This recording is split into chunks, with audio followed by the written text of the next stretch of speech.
Boa tarde, tudo bem? Estamos de volta. Eu, professor Rogério Novaes, e você que está aí na sua casa, no seu trabalho, tentando buscar ideias sobre liderança, sobre comunicação, sobre gestão de empresas. O meu propósito é exatamente esse, te ajudar com mensagens, dicas e reflexões relacionadas ao mundo corporativo, ao mundo social, ao desenvolvimento de carreira. O tema de hoje, preparado para vocês, é sobre comunicação verbal e oratória. Mas do que se trata a oratória?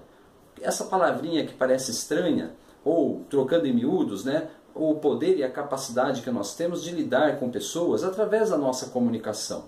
Mas a nossa comunicação é dividida tanto na parte verbal, quanto na parte escrita, como na parte postural. E eu vou ajudar você a interpretar melhor essas situações. Vamos lá? Primeiro, a comunicação é um processo por si só, onde uma mensagem ela é desenvolvida através de uma pessoa, ou seja, um emissor, para alguém do outro lado, o seu colega, o seu familiar, o seu amigo, a sua namorada, que nós tratamos como receptor. Então o emissor e o receptor, eles fazem o quê? A construção de uma mensagem, onde o processo ele parte do emissor, deve ser interpretado por quem? Pelo receptor, e depois deve ter um retorno, ao qual nós damos ao nome de feedback. O feedback ele tem sido muito discutido dentro das empresas, dentro dos departamentos, nos cursos de liderança. Por quê? A comunicação ela precisa ser clara, objetiva, trabalhada de forma transparente, e isso sim faz a diferença na sua vida. É importante também tratarmos aqui que o processo oratória, ou seja, a capacidade que eu tenho de dissertar, levar uma mensagem de forma bem objetiva e bem clara, ela vem sendo trabalhada também através de cursos de palestrantes, de coaching, psicólogos, executivos, enfim, muitos profissionais hoje estão buscando essa habilidade, ou melhor, essa qualificação, para elevar o quê? Elevar o valor, a performance de suas reuniões, dos seus trabalhos em TCC de faculdade, por exemplo, onde os alunos têm tantas dificuldades de apresentar o seu trabalho de conclusão de curso. Outra situação bastante importante também dentro da comunicação verbal é a capacidade que nós temos de criar o quê? Empatia. O que é ter empatia? Empatia é você estar com um sorriso no rosto, você está olhando nos olhos do seu receptor, e isso tudo vem sendo tratado de uma forma bastante interessante no mundo dos negócios. Hoje a capacidade que uma empresa tem de contratar grandes profissionais não passa somente pelo currículo, pela formação dessa pessoa, mas sim também pela sua capacidade de desenvolver-se dentro dos seus departamentos, dentro das reuniões, as apresentações executivas. Então todas as etapas de uma comunicação, ela passa, ou melhor, de uma oratória, ela passa também pela qualificação desse profissional. Como que ele tem a capacidade de agregação? Qual é o talento que ele desenvolve durante as suas apresentações? Ele é uma pessoa que consegue fazer a sua comunicação ter tom, ter volume, ter suavidade dentro dos timbres de voz? Como é que funciona esse ambiente? Como que você usa esse ambiente? Como que você usa os acessórios, o seu próprio corpo, para tratar dessa comunicação dentro da sua vida profissional? Então, fica bem claro para você que a nossa comunicação ela passa por 3 fatores: a comunicação verbal, a comunicação escrita e a comunicação postural. Se tratando de postura, eu digo para vocês o seguinte: o nosso corpo ele fala, ele transmite movimentos que podem criar o sucesso ou o insucesso de uma comunicação.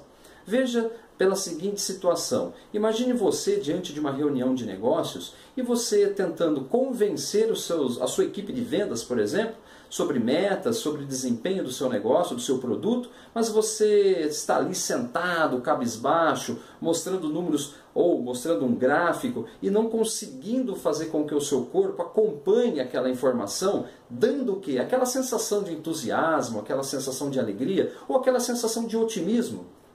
Sem o otimismo, tudo pode ficar o quê? Muito mais pesado, muito mais triste, difícil de convencer quem? Aqueles seus vendedores que ali estão para buscar essa informação e que depois vão levar essas informações, ou melhor, vão levar esse método de comunicação lá fora, no mercado.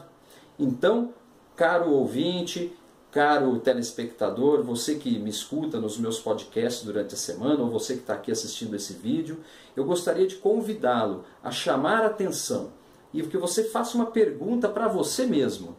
Qual é o seu poder de comunicação nos dias de hoje? Você tem tido condições de ser uma pessoa clara, transparente, objetiva?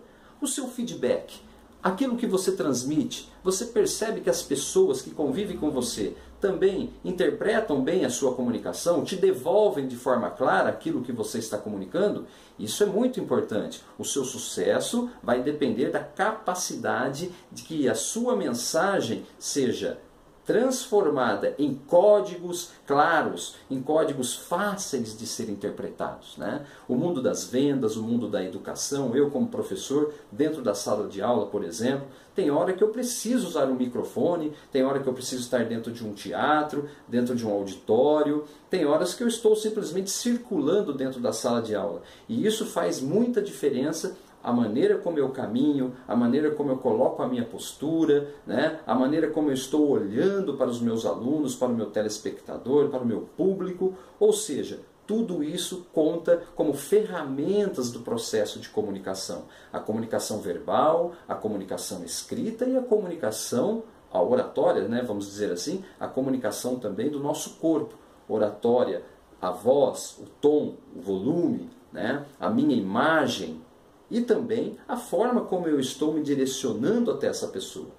Então, pessoal, fica uma situação que podemos dizer assim, a oratória, ela é também a capacidade que eu tenho de transmissão, a capacidade que eu tenho de colocar as informações, as palavras, as frases, dentro de um ambiente corporativo, dentro de um ambiente familiar, dentro de uma festa, por exemplo, de uma cerimônia. Ou seja, vamos nos desafiar mais. Por que não? Por que não se desafiar a buscar, a interpretar melhor o seu corpo, a interpretar melhor a forma como você está se relacionando? Aliás, os relacionamentos interpessoais, muitos deles passam pela capacidade que você tem de se comunicar. Não é mesmo? Então, vamos lá. Comunicação verbal, comunicação escrita e comunicação corporal. 3 ferramentas fundamentais para que a gente possa desenvolver a nossa capacidade de comunicação. Eu ainda voltarei nesse tema em próximos vídeos, onde a gente poderá também colocar situações do dia a dia, do trabalho, aspectos, por exemplo, de grandes apresentações na sua vida profissional, como fazer boas, como fazer alta performance dentro de uma apresentação, de uma comunicação empresarial, por exemplo. Reuniões, né, dentro da sala de aula. Então fique atento. Vamos voltar a falar sobre esse assunto e que você possa, a partir de hoje, se perguntar, vamos lá, qual é a sua capacidade de se comunicar? Qual é a sua capacidade de gerar bons feedbacks? E como você tem feito novos networks, novos relacionamentos em sua vida? 3 questões para serem respondidas por você e que você possa crescer, desenvolver-se e buscar novas oportunidades no mercado de trabalho. Eu deixo aqui para você o meu forte abraço, que você tenha um período de feriado de carnaval de bastante entusiasmo, com bastante desenvolvimento, com bastante relacionamento, e nós voltamos na próxima semana com um vídeo tratando de algum assunto específico que possa ajudar você na sua vida pessoal e na sua vida profissional. Força sempre, sucesso e vamos em frente!